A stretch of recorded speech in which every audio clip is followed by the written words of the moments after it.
I turn on the TV, open the newspapers, and I see stories of chaos. Chaos. Yet it is the exact opposite. This administration is running like a fine-tuned machine.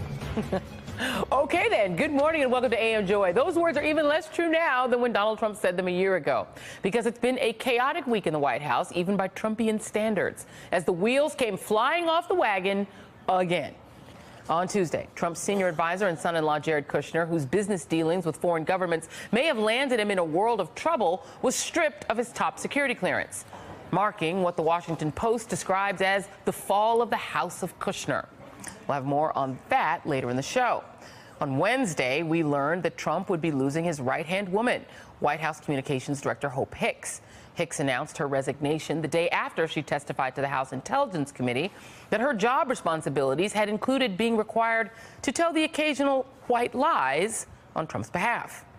Meanwhile, Trump's chaos became a problem not just for his White House, but for the entire world, when in a state of mind one official described to NBC News as unglued, he announced steep tariffs on steel and aluminum imports and sparked talks of a global trade war and threats of retaliation even from some U.S. allies.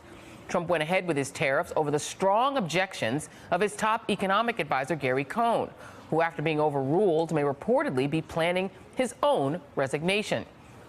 Cohn's departure would thin the ranks of the so-called adults in the room with Trump, and that list grows even shorter with Thursday's news that H.R. McMaster could be out as National Security Advisor by next month. While the White House is pushing back on those reports, it's clear that the only constant in Trump's White House is chaos. Joining me now, Republican strategist Evan Siegfried, Natasha Bertrand of The Atlantic, and Karine Jean-Pierre, senior advisor for MoveOn.org. Natasha, I'll start with you. On this trade war, which sent the markets tanking on the announcement, NBC News is reporting that Donald Trump was angry and unglued when he decided to spark a trade war. Here's a little bit of our reporting. A trifecta of events had set him off in a way that two officials said they had not seen before. Hope Hicks' testimony to lawmakers investigating Russia's interference in the 2016 election, conduct by his embattled attorney general, and the treatment of his son-in-law and by his chief of staff. Trump, the two officials said, was angry and gunning for a fight, and he chose a trade war, spurred on by Commerce Secretary Wilbur Ross and Peter Navarro, the White House Director for Trade. The reporting is that he didn't even consult with his senior staff before doing this. What's your reporting on that? Well, this is a pattern that we've seen with Donald Trump since he was inaugurated. Anytime there's chaos or anytime he feels like people are criticizing him unfairly, he reverts back to the populist themes that pretty much carried him into the White House, right? So now that Hope Hicks is gone, and now that he's lost his longtime bodyguard, Keith Schiller, there's really a big question looming over the entire White House, which is who is going to save the president from himself.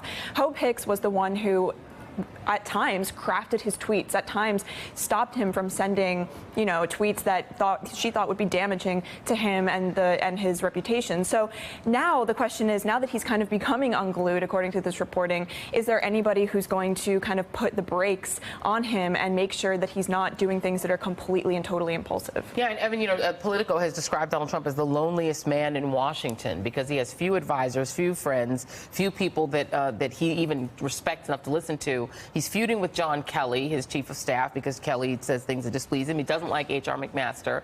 Cohn, who stayed through the Charlottesville neo-Nazi cuddling, and now feels that, well, a trade war is a bridge too far. What's going on, and how would they replace any of these people? Are there Republicans out there that who would be willing to take a job in the White House right now? I think there are Republicans who'd much rather test out, new medicines that probably are for baldness than do that.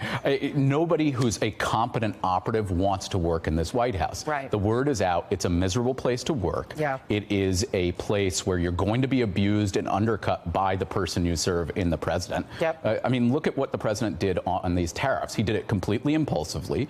He didn't roll them out in any way, shape, or form designed to alleviate some of the concerns of our allies. We have Australia, the EU, Canada, all threatening retaliatory tariffs. Against Levi's and bourbon, Kentucky which bourbon, I'm sure Kentuckians are thrilled about.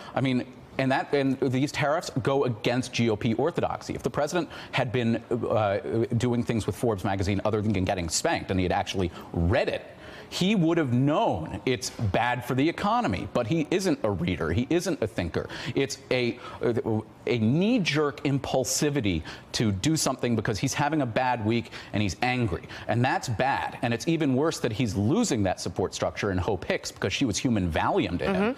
I don't know who can come in and help him and save him. Mike Pence isn't. John Kelly isn't. John Kelly at this point is only trying to get Jared and Ivanka out per the president's wishes because the president apparently can't even fire someone directly, which is what he's known for. Yeah. So it's producers wrote that when he never even did that. So. But he will never fire somebody to their face. He's worried about the Mueller investigation. He got scared of the NRA in the past week because Wayne LaPierre defied him the week before at CPAC, and then he went wishy-washy everywhere. Republicans were furious about the gun meeting on Tuesday or Wednesday where he took every Democratic position and shut them down. Nobody likes him, and they say if you want to, if you're lonely in Washington, get a dog. Even a dog won't be his friend. Oh my goodness, that's pretty scathing. And that's good because we don't want a dog being with him. No, we Karine Jean-Pierre. You know, I found it amusing this week watching the likes of people like Stephen Moore, who has advised this president on economics, going on television and hyperventilating about a potential trade war. Donald Trump ran on this. He said he was going to end NAFTA. He did, in fact, pull the United States out of the TPP, which is still existent. We're just not in it. China's just doing it on their own. He already said he wants to destroy America's international trade relationships. So do you find it as amusing as I do to watch Republicans express shock that Donald Trump is wrecking the world? Joy, we told them. We told them, even if they weren't listening. We've been telling them for, 2 years on this show, almost every weekend, saying how terrible this is going to be. Look, it's not that the wheels came off the wagon this year. It's that the wheels were never on in the first place. He has been running a dysfunctional White House from day one. He doesn't care about the country. He doesn't care about governing. He only cares about Trump. And we've known that for decades. Not yesterday, not this week. We've known that for a very long time. You know, people around him like to say, oh, he's the disruptor. He's going to disrupt politics. He's going to come in and change everything. But it's not disruptive. It's actually destructive. That's what he's doing. And there's also people say, oh, he's just a TV reality star. That's the way he is. But we're not even getting The Apprentice. We're getting Game of Thrones. And the only problem with that is this is real life. And so there are real life consequences to everything that Donald Trump is doing. So for Republicans around him, or Republicans in general, to be surprised, then they just have not been paying attention. Yeah, and there's also no there's no evidence so far, at least, Natasha, that Republicans on the Hill, at least, are going to do anything about any of it. They're just sort of letting the chaos play out. And this while, ironically enough, Steve Bannon, who is the, sort of Nazi curious, I guess you could call it, was alt-right person that was pushed out of the White House, now almost appears to have been the smartest person in the White House when he was there, because he kept saying that the problem is Jared and Ivanka. And throughout the book, the Michael Wolff book, he's quoted as saying the problem is Jared and Ivanka. Now you have the New York Times reporting that Donald Trump may be realizing the problem is Jared and Ivanka. You have privately, this is according to the New York Times, privately some aides have expressed frustration with Mr. Kushner and his wife, the president's daughter, Ivanka Trump, have remained in the White House despite Trump at times saying they never should have come to the White House. He hired them and should leave. Yet aides also noted that Trump has told the couple that they should keep serving in their roles. Even he's privately asked Mr. Kelly for his help in removing them. And then on CNN, they reported that the FBI counterintelligence unit may be investigating a business deal Ivanka Trump was involved in, a hotel tower in Vancouver that now may also be under investigation. So, I mean, can you sort of give us a definitive read? Does Trump want his kids in or out? Well, this is exactly what Evan was just saying, where Donald Trump does not actually want to fire anyone directly. Right now, he wants his chief of staff, John Kelly, to tell his kids, to tell Ivanka and her husband to go back to New York. So what is he, the nanny? Have to.